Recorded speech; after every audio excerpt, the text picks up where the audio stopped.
Shalom Bapak Ibu yang terkasih di dalam Tuhan. Hari ini kita akan bersama-sama merenungkan satu bagian firman Tuhan yang terambil dari Markus 9 ayat ke-31 hingga ayat yang ke-32. Pernahkah Bapak Ibu sekalian mengalami pengalaman kesasar ketika berangkat dari tempat A ke tempat B?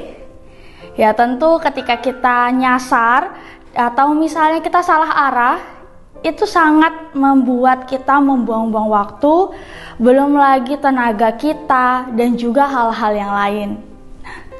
Pernahkah juga kita mendengar sebuah istilah yang berkata, malu bertanya, maka kita akan sesat di jalan. Manusia dituntut setiap hari untuk belajar menjadi lebih kreatif dan menjadi lebih inisiatif. Mampu mencari tahu sesuatu yang ia bahkan belum tahu sebelumnya. Dan tentunya manusia tidak dapat terlepas dari kehidupan bersosialisasi. Manusia membutuhkan manusia lainnya untuk sama-sama saling menopang, saling bertumbuh, dan juga saling mengasah agar bisa sama-sama mengerjakan setiap bagian demi bagian di dalam kelompok masyarakat. Kebutuhan inilah yang juga disadari oleh Yesus bahwa hal ini harus terus-menerus diperjuangkan terhadap murid-muridnya. Dan inilah waktunya. Coba kita perhatikan jam dinding kita yang ada di rumah atau mungkin jam tangan yang seringkali kita gunakan, baik itu di tangan kita. Tidak terasa waktu berlalu begitu cepat, dari detik ke detik, lalu ke menit, ke hari, dan hari berganti tahun, dan begitu seterusnya. Waktu terus maju ke depan, dan yang kita lakukan adalah bagaimana kita bisa mengoptimalkan waktu yang kita punya untuk menyiapkan diri kita mengerjakan segala sesuatunya dengan lebih baik. Kita tahu bahwa Yesus juga memiliki waktu dan kesempatan. Bagaimana ia dapat mengetahui kapan waktu dan kesempatan yang tepat itu?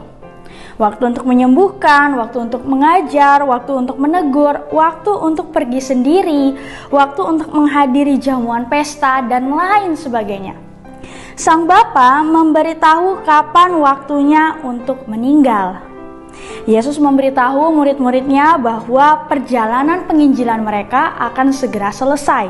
Di dalam Markus 9 ayat 31 berkata, sebab ia sedang mengajar murid-muridnya, ia berkata kepada mereka, anak manusia akan segera diserahkan ke dalam tangan manusia.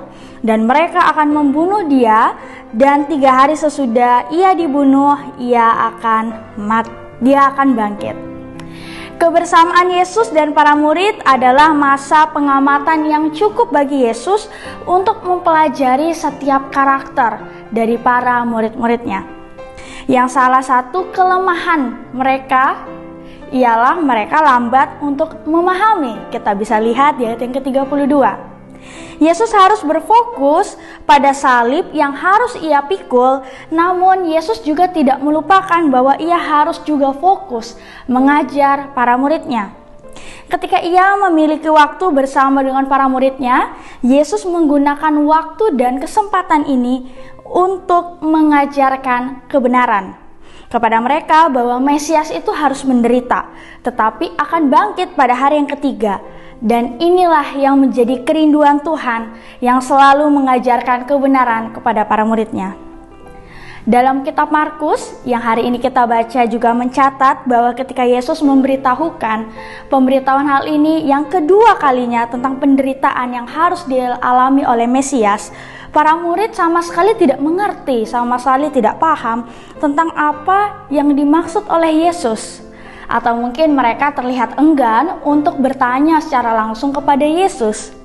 Sikap para murid yang seperti ini seakan-akan mereka menutup telinga, mata, mulut, dan hati mereka, dan itu menjadi sebuah penghalang besar bagi mereka sehingga mereka tidak bisa berubah di dalam pola pikir mereka. Dari sikap para murid, kita juga bisa belajar bahwa sikap yang mau mendengarkan dan bertanya, serta menyelidiki kebenaran akan membawa sebuah perubahan dalam kehidupan kita sebagai anak-anak Tuhan.